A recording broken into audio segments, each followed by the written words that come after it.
Hi friends, welcome back to another episode of Generation Films. My name is Alan and I've been a gamer since the early 90s. My first gaming platform was the PC, but my first console was the Sega Genesis. And since then, throughout my entire childhood and all the way to my now pseudo-adulthood, video games have been a passion and love in my life. Now, as a kid, my parents limited how many hours I could play video games each day. I also hardly had any money of my own to actually afford games. But when I got older, I had the financial means and lack of parental supervision to pursue any video game I wanted to play. It was then I encountered gaming oversaturation. I basically played every game I was semi-interested in, and all of a sudden, I was getting bored. My taste in gaming became extremely refined, and then the unthinkable happened. I ran out of games to play. Now, part of the reason was probably because I was playing too many games, but the other side of this story was that the gaming industry was fundamentally changing. Now, I still love gaming today. I still think video games are the ultimate form of media because the viewers are able to interact with it in a way that you really can't do with a painting or a book or a movie. While the amount of money in the gaming industry has increased along with the technology and the different types of games we have had, every year only a few games that come along seem to really wow me. And now that we have Generation Films as a platform to talk about things outside of just Star Wars, I'd like to talk about video games and the industry from time to time and highlight games that I think really deserve a little more attention, especially ones that are underrated. So first, let's talk about the industry. Now, you guys probably know this from my Red Dead Redemption 2 video. I love playing games in the first person. I was really happy when Grand Theft Auto 5 came out with that for PC, and I love that Red Dead Redemption 2 launched with that feature available. I think the first person point of view really adds a lot to single player gaming and great storytelling. It just makes everything very immersive, and it's really one of the more important things I look for in a title. Now, I see the birth of mobile gaming as mostly a curse. What we've seen is a lot of the gaming industry shift over to these very mediocre and, let's be honest, some really crappy games that prioritize making money over actually delivering good content. These games are successful though because everyone owns a smartphone. It's very easy to download and it's very accessible for everyone. So while these games don't make as much money per purchase, they have a much larger audience. But again, these games are terrible. Some of them even take advantage of vulnerable people with gambling addictions. Then we have the EAs and Ubisofts of the world, which turn out Madden-like annual releases that no longer have any heart or soul. First-person shooters with a focus on storytelling have been hit especially hard during this evolution of the gaming industry. Now, before the 6th generation of console systems, the first-person shooter market was dominated by Goliaths like Doom, Duke Nukem, GoldenEye, Medal of Honor, and Half-Life. Back then, the only way you could play multiplayer was at a LAN party or split screen on a console. But then roughly around the turn of the millennia, almost 19 years ago, we began seeing our first true multiplayer games. When I mean true, I mean multiple players from all over the world coming together onto one server and playing a game. My introduction to this concept was a bit late. I was still playing Halo on Xbox and GoldenEye on N64 split screen at the time. But then 17 years ago, in 2002, I was in Costco, of all places, and I saw a game called Battlefield 1942. The box had all sorts of cool pictures of large groups of soldiers fighting, which I was really into at the time. But I didn't know what the game was about. This might be because DICE was a relatively new publisher, and the other part of it was that no one had ever made a game like Battlefield 1942 at the time, so I wasn't expecting it. Now, what made Battlefield 1942 so unique was that unlike previous old-school multiplayer shooters, which had death matches on small, constricted maps, Battlefield 1942 not only had massive open worlds, and also allowed 64 players to play at once in massive and epic struggles. Better yet, instead of just counting kills, the battlefield was cordoned off into capture points, and each team had to work together and struggle to capture locations. What made the game even crazier was there were all sorts of tanks, vehicles, airplanes, even aircraft carriers from which the airplanes could fly off, and destroyers and submarines that were all piloted by players.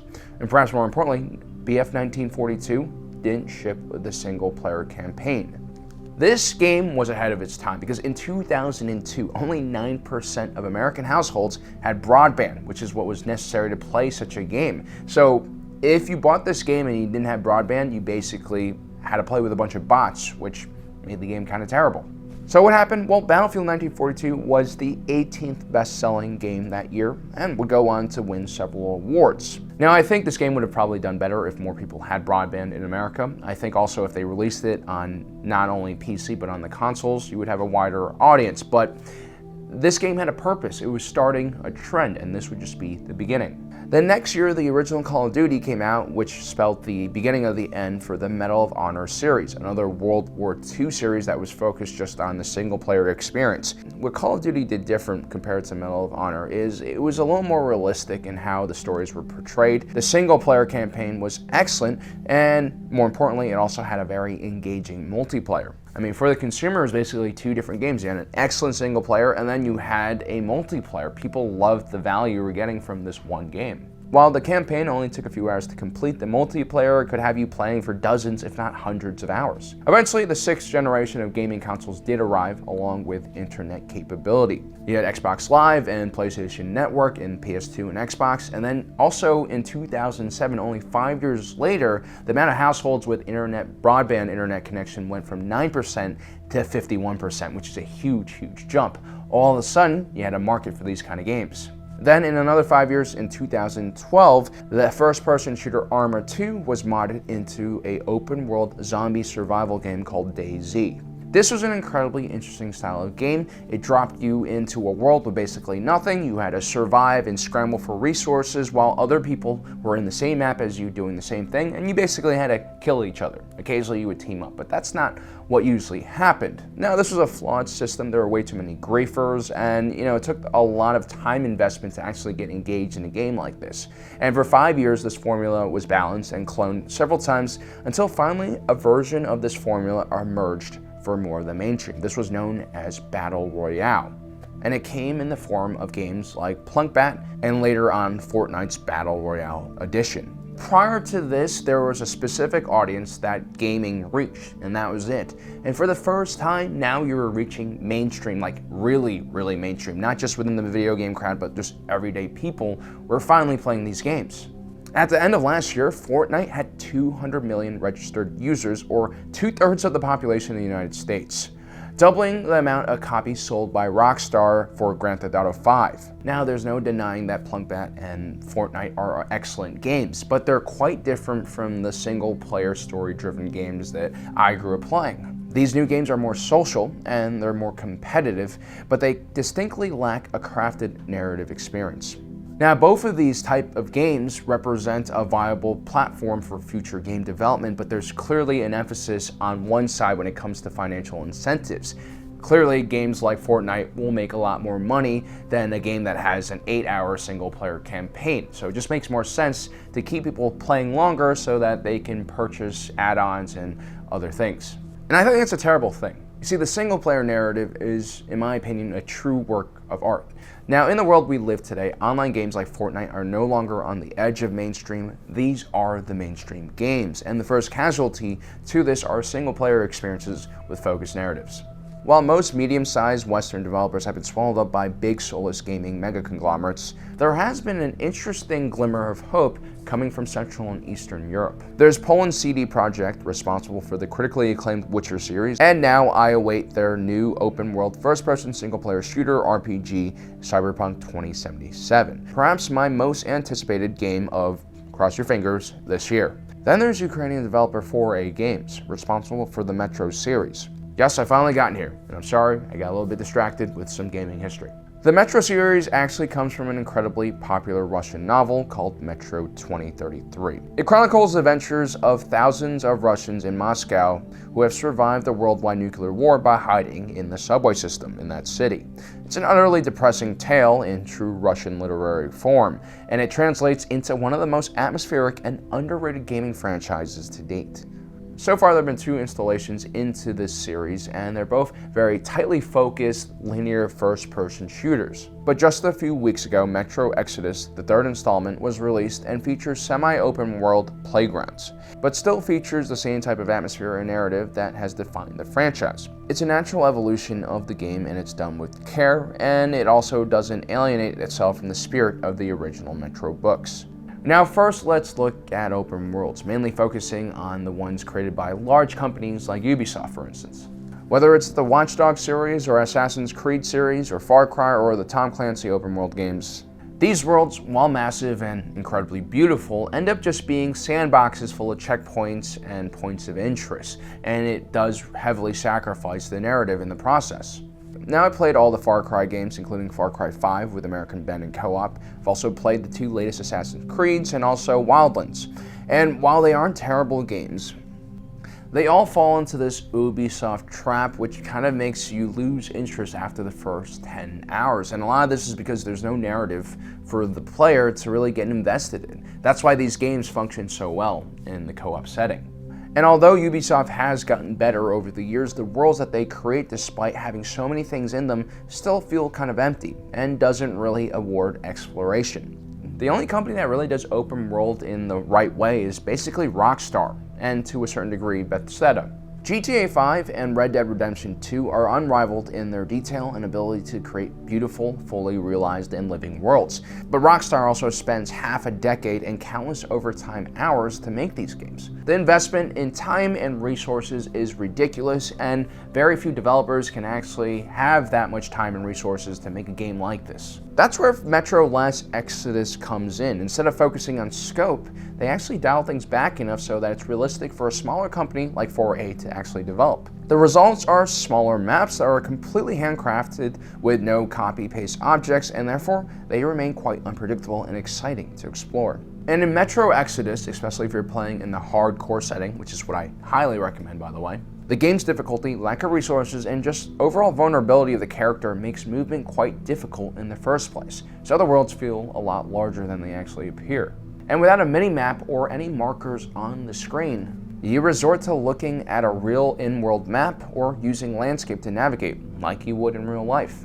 This makes the game feel less like a GPS simulator where you're just following a line on the road or a GPS to get to one place to another. You're basically ignoring everything if you use a game like that. So instead, you're able to actually take a breath and soak in the glorious environment created by the developers. For those of you who have played the Stalker series, Metro is the spiritual successor of those games, and with its open worlds, Exodus definitely captures that same vibe. So how does Metro Exodus craft a compelling narrative within this open world? Well, in this way, it's actually quite similar to Red Dead Redemption 2, although it should be noted that Metro was already well into development and almost finished by the time Red Dead Redemption 2 was released, so I'm not sure if there's any copying going on. So instead of bombarding the character with icons and all sorts of waypoints on their GPS like you would in a MMORPG, the interface of Metro Exodus's missions is minimal. There are hardly any cutscenes, especially within the side quests, and the side quests naturally integrate itself with the open world play.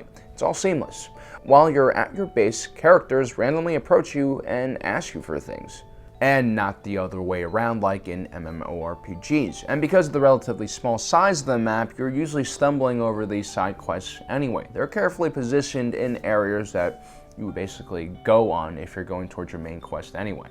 On top of that, Metro does an excellent job of building a team around your main character, similar to the gang you run with in Red Dead Redemption 2. In Metro Exodus, the world is harsh and full of gangs and radioactive monsters, so your crew is basically the only trace of humanity in this bleak world. And as you become more attached to them, getting them simple things like a guitar or a stuffed animal bear becomes all that more natural. You actually start feeling compelled to do these things. And the side quests are also very few and in between. 4A Games follows this mantra of quality over quantity. So what would have been a 5-minute fetch quest in another game turns into an epic adventure of survival and death in Metro Exodus. Another specific thing that Metro Exodus does really well is how it tackles that fine balance between realism and fun. Now, as I said, I play this game in hardcore, but that doesn't mean I'm a terrific gamer. I'm actually a pretty terrible gamer if you ever watched one of our, Let's Plays on Generation Tech. But I think hardcore is really the best way to play the game. Now, hardcore not only limits the interface and makes things harder in the game, it also decreases your character's HP points along with the enemies. It's a great way to make the game harder, but at the same time, still seem fair. No one really likes fighting bullet sponges or AI bots that can no-scope you from across the map. Also, so many games give you the option of stealth when it's not necessary because your character is so powerful, or maybe because the gunplay is just a lot better than the stealth mechanics. The other option is to make your character incredibly weak and at the same time make the gunplay so clunky and terrible that you might as well sneak around. Metro Exodus takes the best of both worlds. It makes stealth necessary because your character is so weak, but also at the same time delivers heavy and tactical gunplay when you inevitably will be found. Now, a huge criticism for GTA 5 was that Michael and Franklin, two of the protagonists you play as, are seen as good guys forced to do bad things, or at least that's what the narrative wants you to think.